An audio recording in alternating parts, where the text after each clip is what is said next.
you very much. So my name is Rong Cha. I lead the open innovation of Lenovo on the East Coast of the United States. So we do startup engagements, we do investments, we do POCs with startups, and so forth. So today I want to talk about open innovation. Let's say some messages to my friends in Korea, startups in Korea, and hopefully you could take a message, take some notes, so forth. So innovation. So the process of innovation today is there's invention, there's innovation, and there's disruption. So invention is something like in universities. You make new technologies, you make new patents. Innovation is engineering, how you make this more usable. And the disruption would be how you disrupt this. How do you make the everyday consumer use this technology? So the one word today in 2019 among those would be disruption. Disruption is what defines startup technology today. And really 2019 is disruption. Like people like me wearing jeans, hippies, are now telling adults how you should work, not the adults telling kids how should work. So when we talk about disruption, let's see. Okay, we talk about unicorns. So unicorns, yeah, it's a very cute thing actually, right? So startups with more than $1 billion of valuation. The term started in 2013. At 2013, there was 39 unicorns. In 2015, there was, 82 unicorns. In 2019, anybody guess? No guesses? 288 unicorns so far in the world. And it's not just the US. It's in also Korea, China, Israel, lots of unicorns. But also in the world of disruptions, there are disruptees. So corporations and startups. A lot of these corporations are getting disrupted. Startups are disrupting those companies with their new technology. So how do corporations avoid becoming disrupted? How do we ride the wave of becoming disruptors? One message to put out there, this is kind of an obvious thing, a lot of people know. So among the Fortune 500 companies in 1955, only 20% remain in 2018. One easy way to put it on a holistic view is arrogance, bureaucracy, and complacency of these companies. Startups don't have these. So these are the ABCs of corporate failures. This was termed by Warren Buffett. But I also wanted to give some messages I have felt from Korean companies or maybe even Chinese, Japanese companies doing businesses with startups in Boston and the East Coast in general. So the first one is, how do you empower creativity? So this is a quote from Jeff Bezos, the man himself. So it's obvious thing also. Empowering creativity is really important to create disruptive innovation or even inventions. So the real difficult thing about creativity is everybody has a different definition of creativity. I have a different definition. The next speaker has a different definition. I'm pretty sure everybody has a different definition of how creativity should work. It's a mixture of excitement. It's like awesomeness of me giving out new ideas. Hopefully it's accepted. But it's also fear that my ideas will be rejected by people. This is a slide from Deloitte. It's the 10 methods of innovation. And what they say is, if you have any 5 methods, that's a way to predict a breakout disruption. And the thing I wanted to really point out here is, so on the left-hand side, we have more of the business problems, like the process problems. How do you make money, the profit structure? In the between, we have engineering. On the right-hand side, we have more design aspects, customer experiences. How do you talk with the designers and the user experience? And these are represented by different people in your corporation. Whenever these people congregate and talk to each other, that's when real big breakthrough happens. But the thing is, in a big corporation, you really have a hard time doing this. I wanted to ask, like, the open innovation manager in the world, like, is your corporation really doing this? Yeah, I see several people smiling right now. And in Lenovo, it's really one of the really good things about Lenovo is I could go and talk to the factory managers, the supply chain people, the professors or the researchers who work in the research centers, the developers. And when you get those people in the same room and talk about each other, it not just makes new ideas, it, let's say, validates or invalidates those ideas, and the process gets much faster. Oops. Getting used to this. Another thing is failures should not be feared. Any corporation culture where failure is seen as failure, then people will start to not communicate their ideas. You should encourage people to put their ideas out front. This, I think, especially in the Korean culture, is very difficult. I have not seen this happen a lot. So I want to give an example of failure. So this is a thing called the Lenovo Jedi Challenge. It was released in 2016. What you get is a augmented reality headset, a lightsaber in like, is it Star Wars or Star Trek? I always forget which. Star Wars, yeah, I think it's Star Wars lightsabers, and some accessories. We invested a lot in this project. And I'm pretty sure not a lot of you guys heard about this. So it was a total failure. So you could fight with imaginary enemies, you could play holo chess, your favorite game in the world maybe. And we lost somewhere around $500 to $800 million in this project. And we learned from these messages. I've just seen a startup downstairs today doing Beat Saber, and children was trying on the headset, and the headset kept slipping off. It's like, if you're making headsets for children, it's not going to work. That's like one obvious message, but also a lot of other messages on like the resolution, the power consumption, the use cases. We learned many new use cases. So we're not giving up on augmented reality. Actually, it is becoming one of the new pillars of Lenovo businesses. So we are now announcing the new Think Reality headset. This is a new 40-degree field of view headset that is more geared toward enterprise. And it's not just the hardware, it's also a solution provider where you have like the capabilities of creating your own virtual reality environment using like popular platforms from Autodesk or Unity and so forth. And we are now trying to leverage our let's say, knowledge that was gained from our past failures. So this is the lean startup model. This is, for people who do startups, whoever done startups, I'm pretty sure it's pretty, they know it. So build, measure, and learn. And you do it many, many times. In corporations, this doesn't happen also. I mean, in some corporations, this does happen, but is the build, measure, learn, this message, like, shared among the cross organizations? Is the knowledge from one organization shared among the other organizations? This is just a little question to the other. So, anyways, empower creativity. The next one, I'm borrowing a leaf from Guy Kawasaki. So jump the curve. So what jump the curve mean is, so this is a thing called the innovation output matrix. So on the x-axis, we have your user base. On the y-axis, we have a thing called the offerings or your products. So on the left bottom-hand side is your existing users, existing offerings. And what that represents is incremental growth. On the middle side, we have evolutionary. So on the bottom, left top-hand side is you're giving new products to your existing customers. So it's adaptation. On the right bottom side is expansion. You're giving your ordinary products to new users.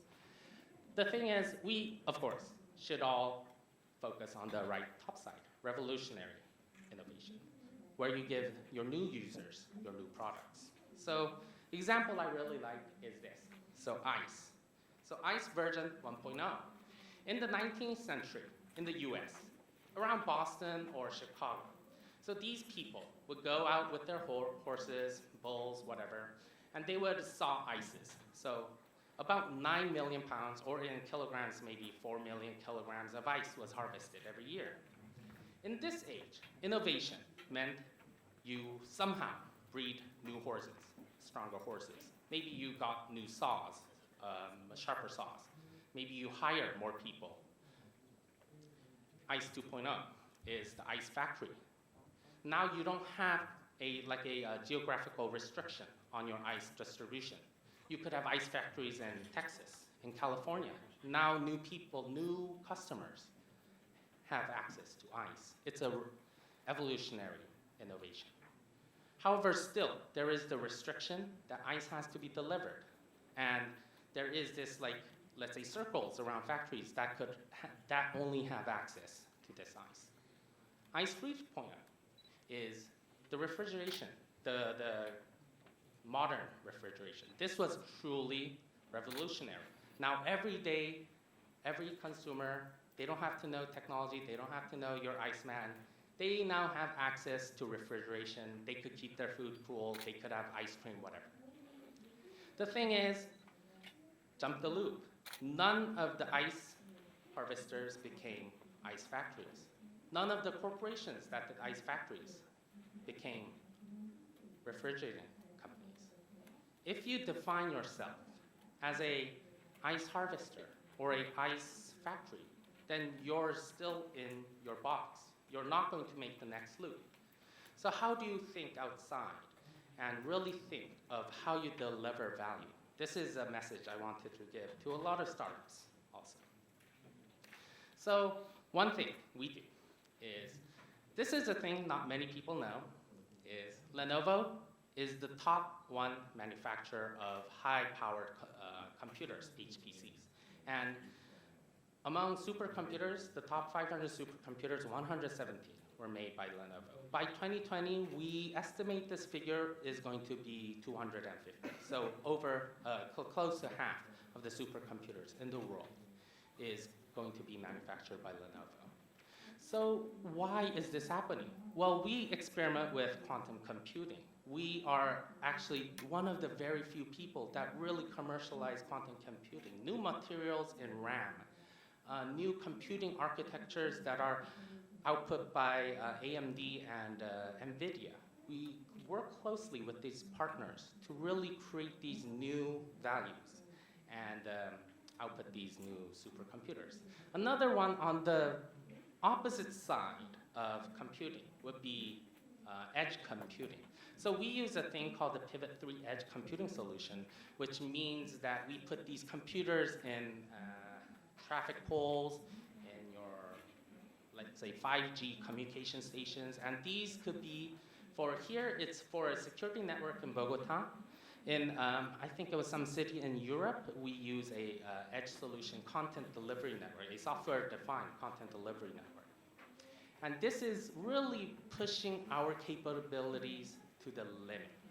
And how do we create these new applications? Work closely with these governments and regulatory systems to transform cities, to transform research through our supercomputers. It's really trying to jump the loop. So the third message is build what people want, not what people want to build. And I'm an engineer base. It's a real difficult thing for engineers to really do what this means. So maybe I should say first. So what this means is we want to build what customers want, not forcing what we think customers want. Sometimes in corporations, maybe we, nothing against you consultants, but maybe we commission a study to McKinsey or BCG. They tell us, okay, this is a new business opportunity. They do their SWOT analysis, they do their Six Sigma analysis, whatever, and the VP of engineering now says, okay, we built this. No, that's not how it works. We have to interact with the people, create new technology or whatever product that is more suitable to what the consumers want. So one key message also I want to a little bit, let's say, tag on here is that invention is not innovation. This is the transistor, invented in 1947 by Bell Labs. The one thing that not many people really know about the transistor is, so Bell Labs, it took them 10 years to commercialize. The first people to actually commercialize transistor was not Bell Labs. It was Texas Instruments and Sony. And this is a really important message. Because you have the technology doesn't mean you have the capabilities to develop the business, to do the business development, the product development, and really make the market go over to you. Anybody know who this is? This is a guy called Rich Barton, I think. So one easy way to think about your customers is really ask why. If I have a pain point, ask why. Why? Why is this? I'll maybe go into a little Korean here. It doesn't matter. I have a really problem. I have a really pain point. How do I solve it? So this guy made 3 back-to-back unicorns. So Expedia, Zillow, and Glassdoor. The first one is Expedia. Why cannot not know the prices of my plane tickets? Why cannot buy transparent, like I want to know my prices beforehand. And then maybe he sold the company and now he has enough money to buy a house. And he was frustrated, okay, how come I cannot know the prices of the houses in Boston? Or maybe he wants to sell his house. Okay, how come I cannot know the prices of my house? So Zillow. And the last one is maybe he wanted to invest in some companies now. So he wanted to know which companies are crappy, which companies are really good. So he created Glassdoors. So really ask why. Why do you want to create this? Is this really what consumers need? Is this really a pain point? So I really want to take blockchain on this because blockchain is really a revolutionary technology, but also it's not really why. Why blockchain? It's a really difficult thing to answer.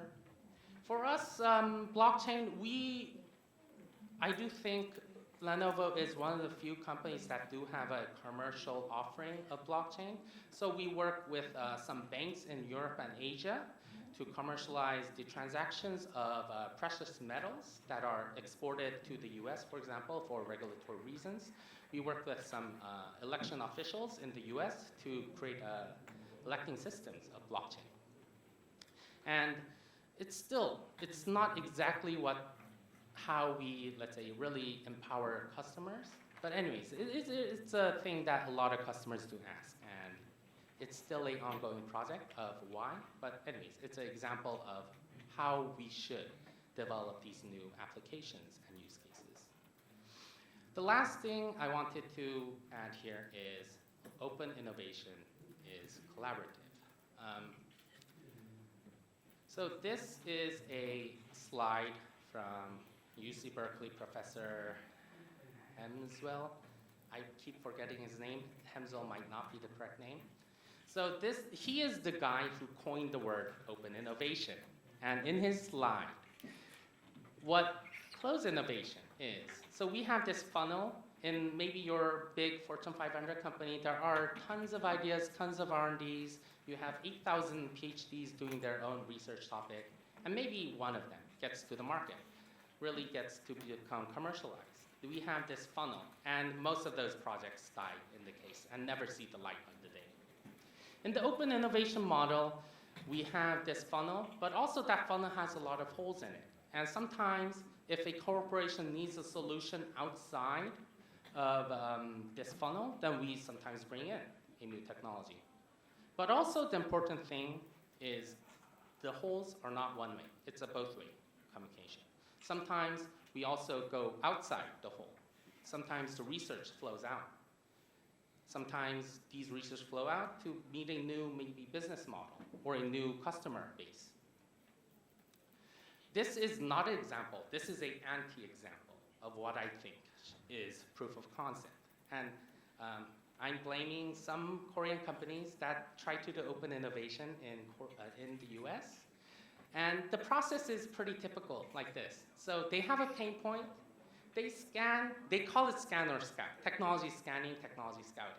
So they scan companies. Let's say it's an AI solution. They want to do some kind of voice AI solution. They scan voice AI solutions or scout voice AI solutions. They send them a request for proposal. They receive a proposal from the startup because the startup has no idea how to work with a Fortune 500 Korean company. And they do the POC and something. And usually, unless the startup has a turnkey solution or they're really 100% compatible with this Korean company, this fails. And the reason why is the communication is one way. You have to really have a two-way communication system to really leverage the US innovation ecosystem.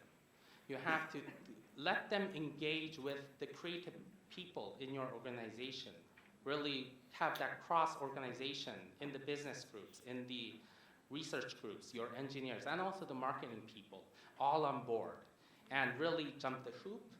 And yeah, I'm finished. And make it go all together. Actually, that's pretty much the end of this presentation. So, and the last slide here is, yeah, there are many good things about corporations, actually. There are many good things about startups. We have customers, we have the supply chain. Startups have the new technology. The startups have a lot of ideas. They have the talent. So it's not a disruptor thing. How do you make this go together? That's my message. So thank you very much. If you have questions, yeah, thank you. Thank you so much, Ronald, for sharing us the view of Lenovo. And please please be with us as we are to proceed with the Q&A session. I'm sure that we all have entered the code H745, and let's see what do we have on the Slido. Okay, we have only one comment which says thank you anonymously. I'll be accepting also questions from the floor. If you have questions regarding Lenovo's open innovation, please do ask now. You can raise your hand and our staff member will be happy to give the mic to you. Yeah, so I'll just add, so I am based in Boston, so I do cover the East Coast. New York, Toronto, whatever. And East Coast means it also covers Seattle and Texas, because if you divide US by half by investment, it means Silicon Valley and the rest of the US, including Canada and Mexico. Yeah. So anyways, if you want to come up later, privately talk about investments in the US. If you're a startup looking for investment in the US, yeah, come up to me later. Well, it makes no sense that there's no question regarding the session, so yeah, no I'm sure that we're all still not ready for the questions because the time tells us it's almost lunchtime. Maybe that might be a problem. Okay, we have a question. So what are some of the specific Lenovo success stories of open innovation? So Lenovo, so I'm also pretty new to Lenovo. I've been here for a little bit over a year. And the interesting part about Lenovo is many people might think of it as a Chinese company. So Lenovo has 3 business units. It's the PC unit, so laptops. I'm pretty sure a lot of people know about the laptops. But the other 2 is Motorola. The other one is the data center group, which is acquired from Google. And so it's actually a 1/3 Chinese company and 2/3 US companies. And of course, this is a little bit different from open innovation. It's M&As, but it's really not just Chinese. It's the mixture of these cultures and how do we create these new products. So maybe I'll put it this way. One really good example of the Lenovo open innovation is, I think, the branding of Lenovo. So I see a Lenovo laptop here. So in the middle of the Lenovo laptop, you see this red dot thing. I actually don't use that red dot. But anyways, 10 years ago, if I showed you a laptop with a red dot, nobody will know it's Lenovo, right? Today, if we show it to you, maybe you might know it's Lenovo. Some people might think it's IBM. But anyways, we embraced that branding image, and we actually slapped on, let's say, the manufacturing capabilities of the old Lenovo. So yeah, I think that's a good example. Yes. So some examples in Korea. So there are some examples, but I am not sure if I could really name them. One interesting thing is Lenovo, so there's Samsung Electronics and Samsung Group. So Lenovo and Legend. So Legend is the Samsung Group of Lenovo. And Legend Capital is the 5th largest CVC in the world. So, and they do a lot of investments in Korea also. So yeah, we have a lot of stuff going on. So I hope that that answered the questions. And we have another question. Please clarify how you leveraged open innovation to get to that marketing examples. To be honest, I was not in Lenovo at that time, so I'm not sure if I could really answer Well, that why question. don't we take a guess?